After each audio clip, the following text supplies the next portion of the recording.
औज़ुबिल्लाहिमिनश्शैतानिर्रजीम बिस्मिल्लाहिर्रहमानिर्रहीम rabbi ज़िदनी इल्मा rabbi ज़िदनी इल्मा rabbi ज़िदनी इल्मा।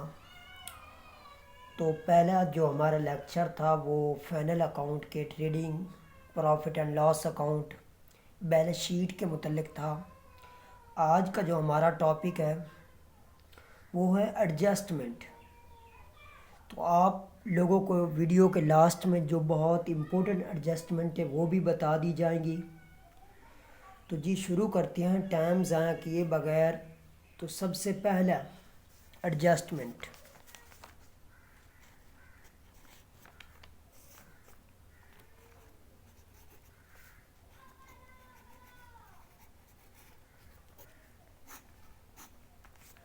सबसे पहले एडजस्टमेंट।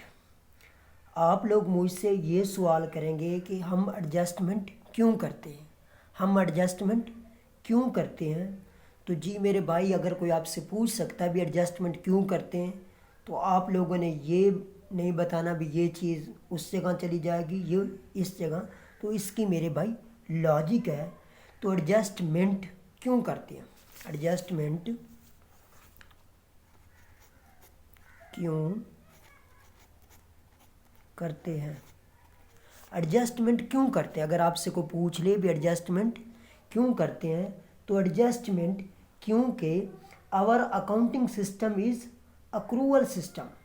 सर इसका मतलब क्या, हमारा अकाउंटिंग सिस्टम अक्रूवल सिस्टम है। अक्रूवल सिस्टम का मतलब क्या है, जब भी हम अकाउंटिंग करना चाहते हैं तो ये नहीं होता भी कोई बिल्कुल सारा कुछ प्रॉपर, कुछ हमने लेना होता है, कुछ हमने देना होता है। जैसे कि आपको एक मिसाल देते हैं एक्सपेंसेस की।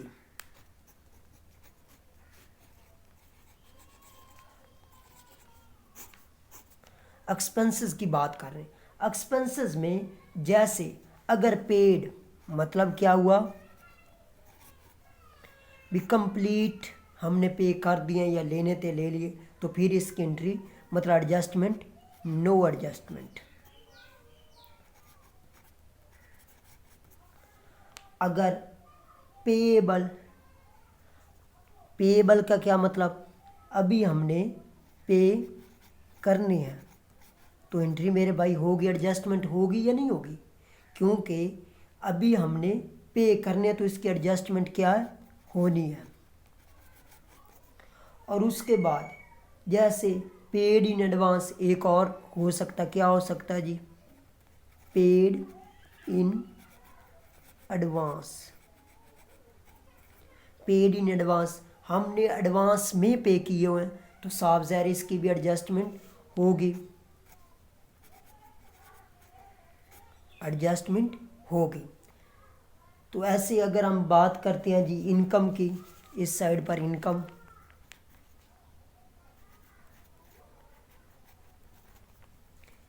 इनकम, इनकम अगर पेड है बिल्कुल, तो फिर क्या एडजस्टमेंट होनी है या नहीं होनी, बिल्कुल भी नहीं होनी, नो। और अगर रिसीव्ड, अभी हमने रिसीव करनी है, तो इसकी एडजस्टमेंट होगी, एडजस्टमेंट होगी। ऐसे ही बात करते हैं हम रिसीव्ड इन एडवांस,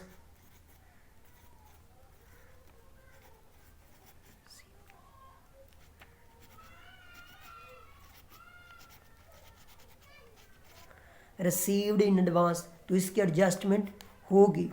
अब समझ आए भी एडजस्टमेंट क्यों करते हैं, क्योंकि हमारा our accounting system is accrual system, our accounting system is accrual system.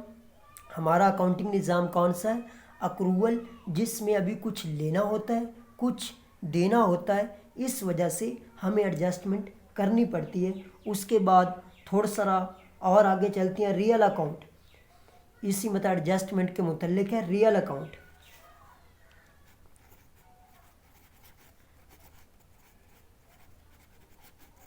Real account, तो रियल अकाउंट की हमने जो रूल्स या रेगुलेशन पढ़ी थे कि जब कोई चीज़ आ रही है तो क्या होगी, डेबिट, जब कोई चीज़ जा रही है तो क्रेडिट। ऐसे ही इसके बाद जब कोई चीज़ आ रही है तो डेबिट, जब कोई चीज़ जा रही है तो क्रेडिट। और उसके बाद अगली बात देखते हैं, एक्सपेंसेस एंड एसेट का हमने रूल पढ़ा था। एसेट्स हमेशा मेरे भाई, जब भी एसेट्स में कमी हो रही होगी, एसेट्स में कमी वाक़ हो रही है, एसेट्स में कमी हो रही है तो क्या हो गया मेरे भाई, क्रेडिट। ऐसे ही इसका उल्ट लायबिलिटीज़,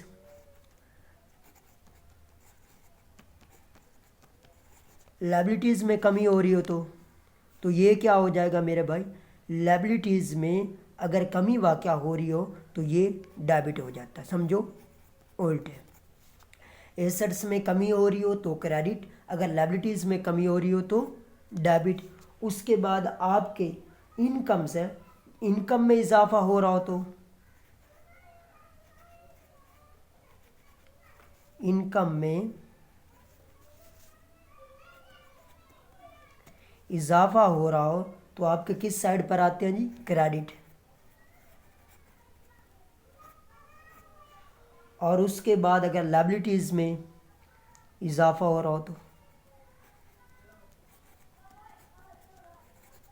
लायबिलिटीज़ में इजाफा हो रहा हो तो ये डेबिट होती है।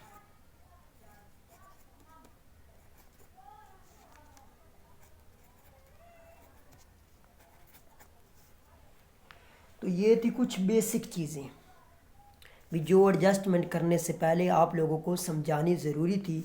अब चलते हैं जी अपनी फर्स्ट एडजस्टमेंट के सामने, आउटस्टैंडिंग एक्सपेंसेस के बारे में। हमारी फर्स्ट जो है एक्सपेंसेस के बारे में,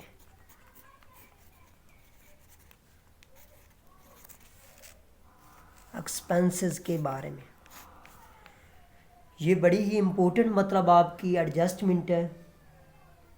तो देखते हैं जी एक्सपेंसेस के बारे में। आउटस्टैंडिंग का लफ्ज़ आ सकता है, जितने भी एक्सपेंसेस जिस नाम से बुला सकते हैं मैं सारे ही लिख सकता हूँ। सबसे पहले नंबर पर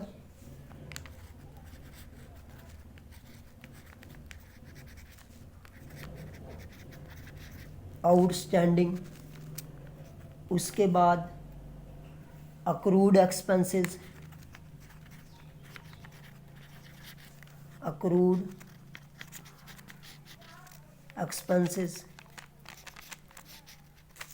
और उसके बाद अगली 3 नंबर पर पेएबल एक्सपेंसेस,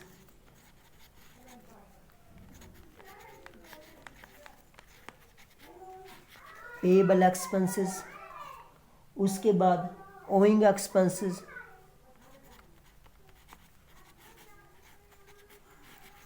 ओइंग एक्सपेंसेस।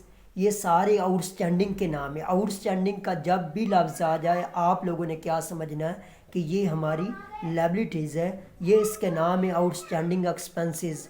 उसके बाद accrued expenses, payable expenses, owing expenses. इसका मतलब क्या है मेरे भाई, इन सब का मतलब क्या है, ऐसे अखराजात जो वाक़या हो चुके हैं, ऐसे अखराजात जो वाक़या हो चुके हैं लेकिन अभी अदा करने हैं।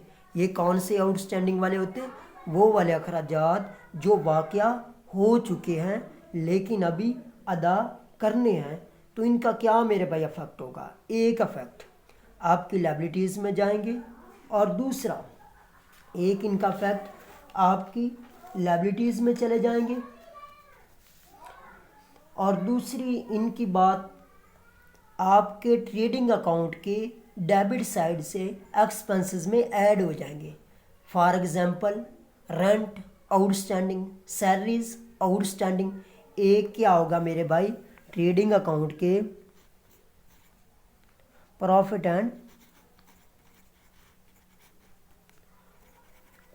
एंड लॉस अकाउंट में डेबिट साइड पर क्या होंगे, ऐड। और दूसरा फैक्ट ये लायबिलिटीज़ में चले जाएंगे। क्यों जाएंगे, क्योंकि हमारे एक्सपेंसेस मतलब इंक्रीज़ हो रहे हैं। जब भी मतलब आपके एक्सपेंसेस इंक्रीज़ होते हैं तो आपके डेबिट साइड पर आते हैं। तो क्या इनका एक अफेक्ट होगा इस तरह, ये बहुत इंपॉर्टेंट है। आउटस्टैंडिंग मतलब लायबिलिटीज़, इनको इस नाम से बुलाया जा सकता है, accrued expenses, payable expenses, owing expenses.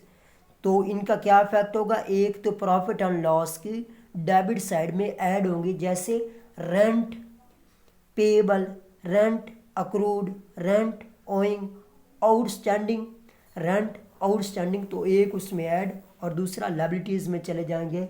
ऐसे ही इसका उल्ट प्रीपेड, उसके बाद प्रीपेड, प्रीपेड,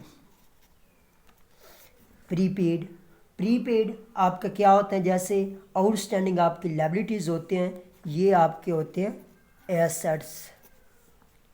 एक तो समझ आगे भी इसने एसेट्स में जाना है, जैसे इसने मतलब आपकी लायबिलिटीज़ में प्रीपेड आपके एसेट्स होते हैं, और इनको किस किस नाम से, मतलब प्रीपेड एक्सपेंसेस के नाम से, उसके बाद एडवांस एक्सपेंसेस,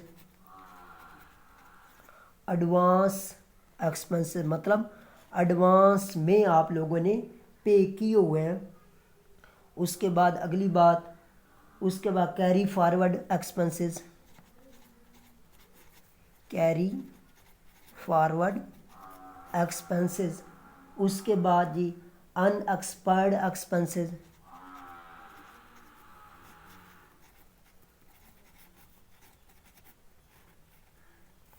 अनएक्सपायर्ड आखिरी अखराजात जो एडवांस में पे कर दिए गए हैं उनको क्या बोला जाता है, प्रीपेड एक्सपेंसेस। इस नाम से मतलब आपको क्वेश्चन में पूछे जा सकते हैं। तो अब इनके अफेक्ट क्या होंगे, एक अफेक्ट ये एसेट्स में जाएंगे, किस जगह जाएंगे, एसेट्स में। दूसरा ये आपके जिस पर भी दियो प्रीपेड, रेंट, प्रीपेड, आउटस्टैंडिंग, जैसे इनको ऐड किया था ऐसे इनको क्या करेंगे, लेस प्रॉफिट एंड लॉस में से लेस, और दूसरा काम क्या होगा, एसेट्स में चले जाएंगे। ये एक हमारी एडजस्टमेंट थी, बड़ी मतलब इम्पोर्टेंट आपकी ये ज़रूरी मतलब ये आपकी एडजस्टमेंट है। उसके बाद अगली एडजस्टमेंट देखते हैं, interest on capital, interest on capital.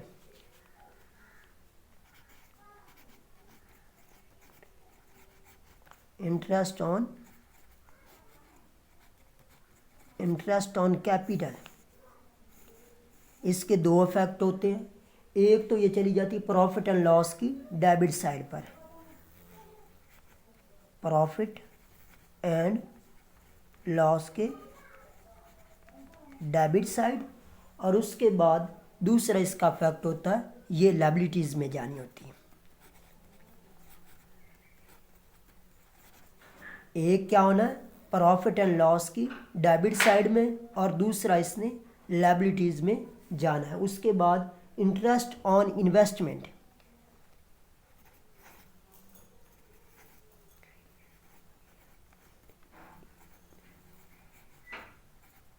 Interest on invest,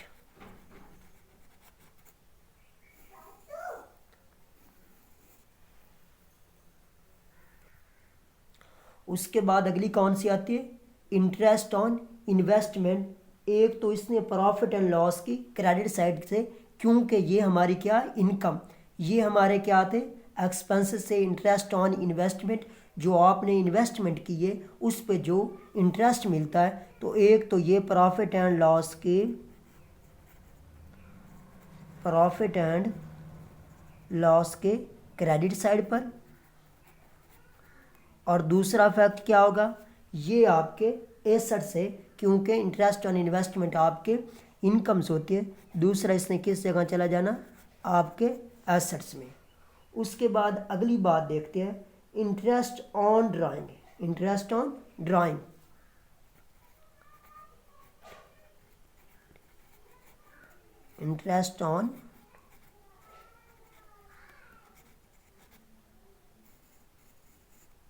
interest on drawing, ये भी आपकी इनकम है, ड्राइंग पर जो आपको मतलब इनकम्स मिलती है। एक तो ये प्रॉफिट एंड लॉस के क्रेडिट साइड पर चली जाएगी, प्रॉफिट एंड लॉस के किस साइड पर, आपकी क्रेडिट साइड पर, क्रेडिट साइड, और दूसरा इसने आपके लायबिलिटीज़ में जाना होता है, ड्राइंग में जाकर मज़ीद ऐड हो जाएगी। लायबिलिटीज़ किस किस जगह जाकर, ड्राइंग आपकी लायबिलिटीज़ होती है उसमें जाकर ऐड हो जाएगी।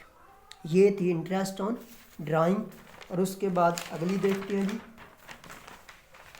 उसके बाद अगली है interest on loan, interest on loan. उसके बाद अगली जो आपकी है इंटरेस्ट ऑन लोन।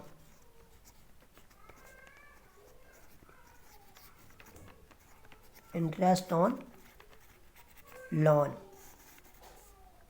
तो इसका कौन सा इफेक्ट है जी? एक तो प्रॉफिट एंड लॉस के डेबिट साइड पर, एक प्रॉफिट एंड लॉस अकाउंट के किस साइड पर, आपकी डेबिट साइड पर। क्यों डेबिट साइड पर? क्योंकि ये खर्चियाँ जो लोन आप लोगों ने लिया है उस पर आपको इंटरेस्ट पेड करना पड़ता है, तो ये आपके खर्चे हैं। और दूसरा आपकी लायबिलिटीज़ क्या हो रही है, इंक्रीज़, तो लायबिलिटीज़ में चला जाएगा। उसके बाद अगली देखते हैं जी कोई एडजस्टमेंट। नेक्स्ट एडजस्टमेंट जी इनकम के मुतल्लिक, जैसे हमने एक्सपेंसेस के बारे में सारी चीज़ें जिक्र कर मतलब की हैं, वैसे ही अब इनकम्स कैसे कैसे आ सकती हैं जी। रिसीवेबल मतलब अभी रिसीव करनी है, रिसीवेबल। उसके बाद और क्या हो सकता है जी, रिसीवेबल, रिकवरेबल, इस तरह भी पूछ सकता है, रिकवरेबल। और उसके बाद नंबर 3 पे अक्रूड इनकम, अक्रूड इनकम। तो अक्रूड इनकम, तो ये मेरे भाई मतलब इनकम के रिसीवेबल मतलब क्या करनी, वसूल करनी, रिकवरेबल अब रिकवर होनी। अक्रूड इनकम ऐसी मेरे भाई जिसको हमने मतलब इनकम कमा ली है लेकिन अभी वसूल करनी है। तो इसके दो इफेक्ट होंगे, एक तो आपका मतलब आपकी इनकम्स जितनी भी होती हैं वो किस साइड पर होती हैं, क्रेडिट साइड पर, प्रॉफिट एंड लॉस के, प्रॉफिट एंड लॉस अकाउंट के क्रेडिट साइड पर। और दूसरा फैक्ट इसका क्या होता है, ये आपके एसेट्स में चली जाती हैं क्योंकि इनकम्स आपके सारे एसेट्स होते हैं। ये दो इफेक्ट इनके।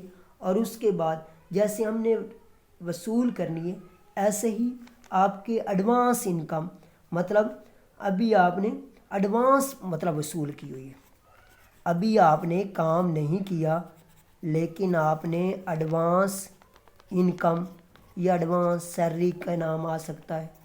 उसके बाद अनअर्न इनकम, गैर कमाई हुई,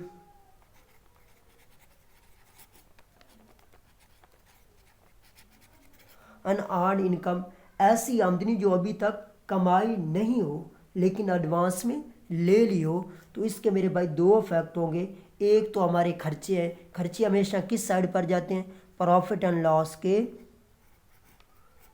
प्रॉफिट एंड लॉस के डेबिट साइड पर।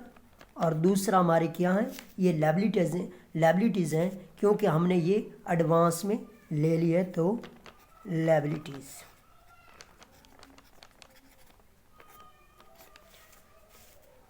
और उसके बाद अगली बात देखते हैं discount on creditor.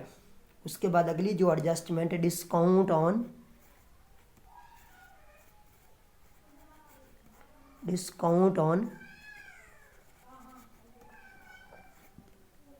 Creditor.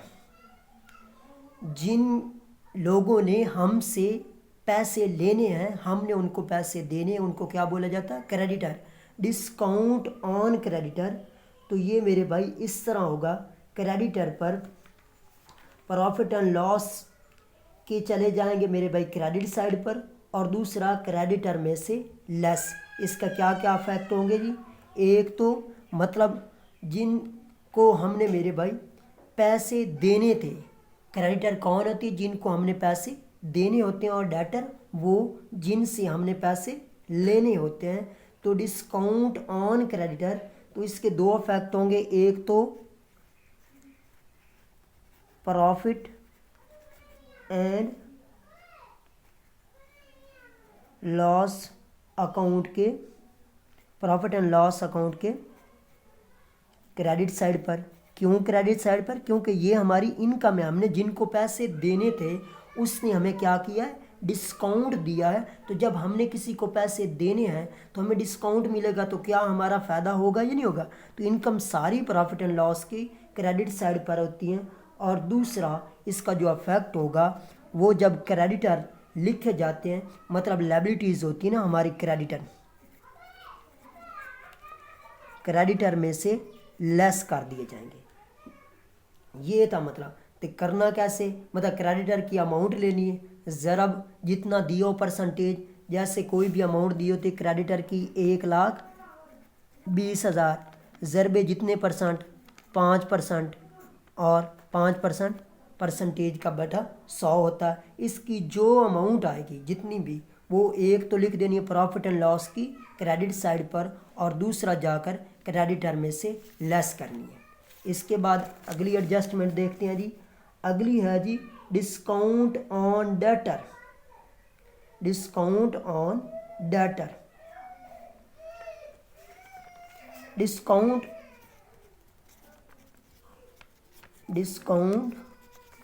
On debtor. Debtor कौन होते हैं? जिनसे हमने पैसा लेना होता है, जैसे क्रेडिटर जिनको हमने पैसा देना होता है।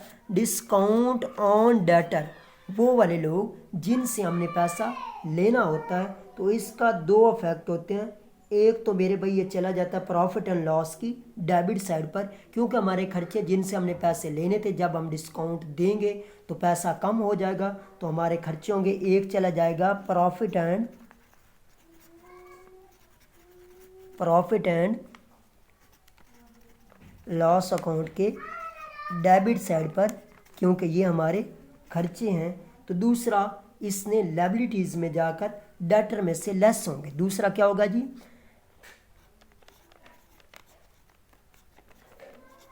डेटर्स में से क्या होंगे मेरे भाई?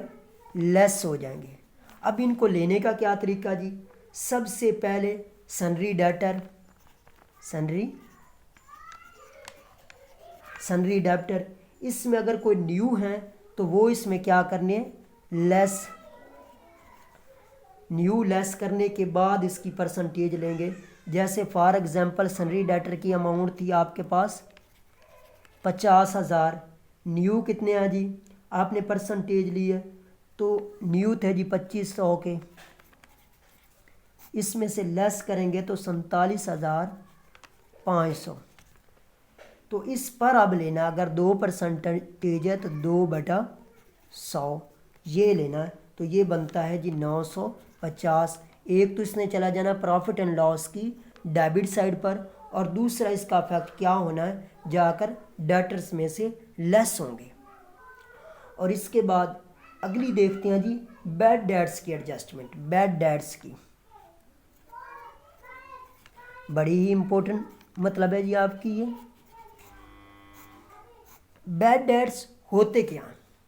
बैड डेट्स कब होंगे? मतलब पहला सवाल क्या भी, बैड डेट्स कब होंगे?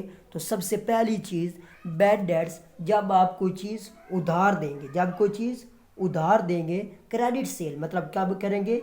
Credit sale. सबसे पहला स्टेप क्या होगा? क्रेडिट सेल, तो आप भी बैड डेट्स होंगे। और दूसरे स्टेप में बैड डेट्स होंगे, मतलब कोई ना कोई, मतलब बैड डेट्स मतलब ऐसे लोग, बुरे लोग जो हमारे पैसा मतलब कि नहीं मिलता। उसके बाद अगला बैड डेट्स के बाद फर्दर या एडिशनल भी हो सकते हैं, भी ज़रूरी नहीं कि वो उन लोगों ने सिर्फ पैसा का, कुछ और भी फर्दर या एडिशनल बैड डेट्स हो सकते हैं। उसके बाद न्यू बैड डेट्स, और कोई न्यू मतलब प्रोविज़न फॉर बैड डेट्स। आप कोई जब केस करते हैं उनसे पैसा लेने के लिए, तो हुकूमत या अदालत आपको कहती भी कोई ना कोई आप प्रोविज़न मतलब उन पे लागू करें, भी इतनी परसेंटेज उनसे पैसे लेने हैं। उसके बाद डिस्काउंट ऑन बैड डेट्स, तो डिस्काउंट ऑन बैड डेट्स का तो हमने पहले यहाँ मतलब एडजस्टमेंट कर लिए। अब चलते हैं जी बैड डेट्स की तरफ। तो इसकी एडजस्टमेंट क्या होगी? सबसे पहले बैड डेट्स, आपके बैड डेट्स ये आपके मतलब जो ट्रायल बैलेंस दिया होता है ना, उसी के अंदर आपके बैड डेट्स दिए होंगे। तो इसमें ऐड क्या करने हैं जी? New provision for bad debts, new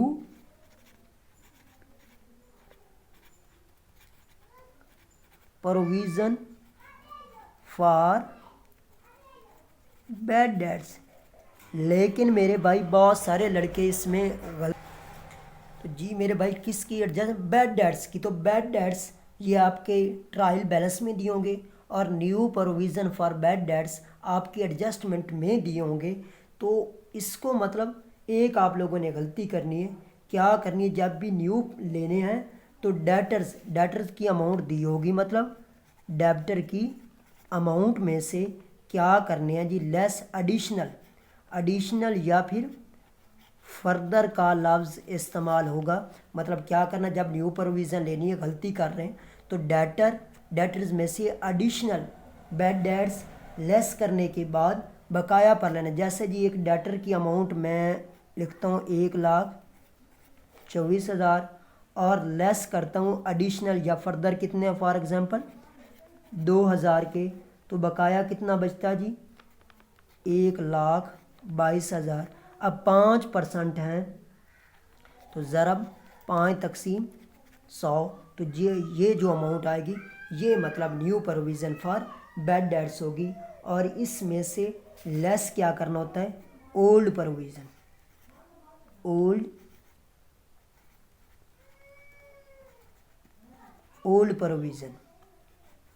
for bad debt.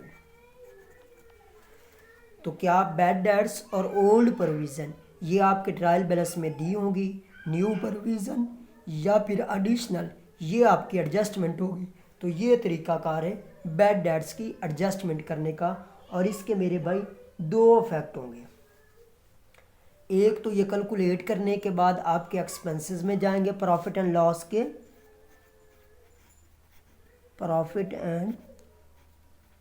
Loss के एक्सपेंसेस में।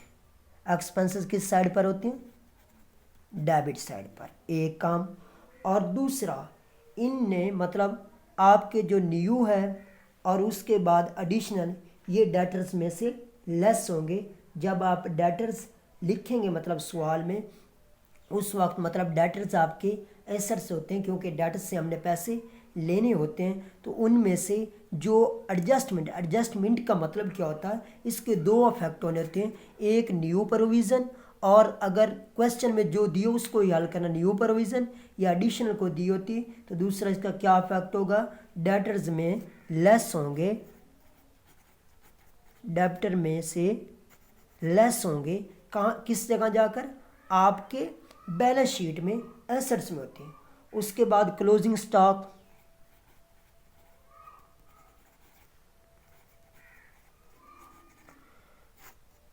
स्टॉक वैसे आपकी होती है क्रेडिट साइड पर ट्रेडिंग अकाउंट के।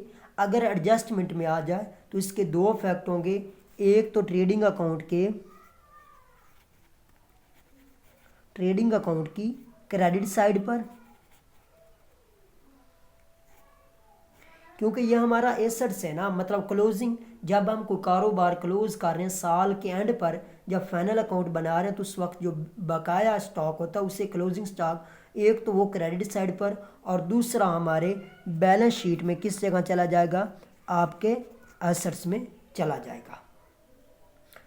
तो क्लोजिंग के बाद उसके बाद लास्ट जो आती है वो आपकी डेप्रिसिएशन किसको बोलते हैं?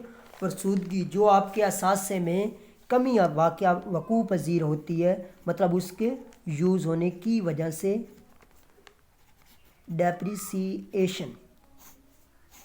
डेप्रिसिएशन क्या होती है? जो आपके फिक्स एसेट्स में मतलब उसकी वैल्यू में जो कमी आती है उसे बोला जाता है डेप्रिसिएशन। और डेप्रिसिएशन के दो इफेक्ट होते हैं। एक इफेक्ट आपने अपने फिक्स एसेट पर डेप्रिसिएशन परसेंटेज लेने के बाद उसे पर, क्योंकि वो आपका खर्चा है, क्योंकि आपके उसकी कमी आ रही है फिक्स एसेट में, तो क्या होगा जी, प्रॉफिट एंड लॉस अकाउंट की डेबिट साइड पर। और दूसरा काम क्या करना, जाकर बैलेंस शीट में, क्योंकि हम जब फाइनल अकाउंट बना रहे हैं उसकी ओरिजिनल वैल्यू तो नहीं ना लिख सकते, क्योंकि उसके में डेप्रिसिएशन कमी आ रही है, तो उसके बाद उस एसेट्स में से, फिक्स एसेट्स में से ये लेस करके तब उसका बैलेंस लिखना, ये डेप्रिसिएशन। तो अब बात आती भी इनमें ज़्यादा इम्पोर्टेंट, मतलब ज़्यादा मतलब ज़रूरी, मोस्ट मतलब इम्पोर्टेंट कौन सी है एडजस्टमेंट, तो मेरे भाई क्लोजिंग स्टॉक, क्लोजिंग स्टॉक के बाद आपकी डेप्रिसिएशन, और उसके बाद मेरे भाई आउटस्टैंडिंग और प्रीपेड, ये दोनों बड़ी इंपॉर्टेंट मतलब ज़रूरी, आउटस्टैंडिंग और प्रीपेड। और उसके बाद बैड डेट्स, ये बहुत मतलब ज़रूरी, मतलब 5-6 ये एडजस्टमेंट, फिर क्लोजिंग स्टॉक, डेप्रिसिएशन, ठीक है। उसके बाद आउटस्टैंडिंग और प्रीपेड, उनके सारे नाम भी मैंने आपको लिख कर याद करवा दिए हैं, आप लोगों ने याद कर लेने हैं। उसके बाद बैड डेट्स, ये बहुत मतलब ज़रूरी हैं। उसके बाद एक कैपिटल होता है आपके, कैपिटल, तो कैपिटल आपके लायबिलिटीज़ होता है, इसमें आप लोगों ने याद रखना है कैपिटल में plus net profit, interest on capital, interest on drawing, income tax, इसमें से सिर्फ एक चीज़ लेस होती है, वो कौन सी, ड्राइंग। मतलब ये कैपिटल जो होता है आपके, कैपिटल होता क्या असल, जो आप कारोबार शुरू करते हैं तो उस वक्त जो पैसा उसमें इन्वेस्ट करते हैं उसको कैपिटल बोला जाता है। तो कैपिटल में क्या क्या ऐड होता है जी, नेट प्रॉफिट, नेट प्रॉफिट के बाद जी interest on capital, interest on capital, उसके बाद जी इनकम टैक्स या interest on drawing, interest on drawing जो मालिक अपने ज़ाती इस्तेमाल के लिए कारोबार से लेता है। उसके बाद प्लस इनकम टैक्स, और उसके बाद लास्ट में ड्राइंग।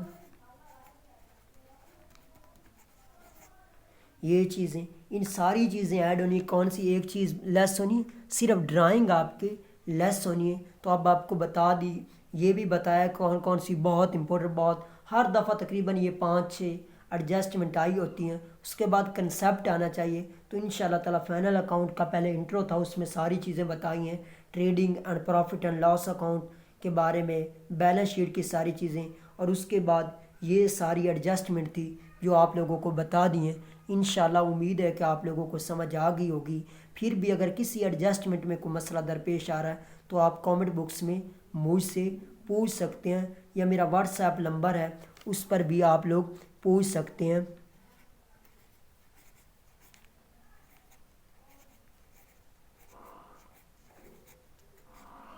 तो ये मेरा भाई व्हाट्सएप नंबर है, आप मुझसे व्हाट्सएप पर भी पूछ सकते हैं। अगर किसी मतलब एडजस्टमेंट में कोई प्रॉब्लम आ रही है, या आपको किसी मतलब किसी जगह भी कोई प्रॉब्लम आ रही है, तो आप मुझसे पूछ सकते हैं।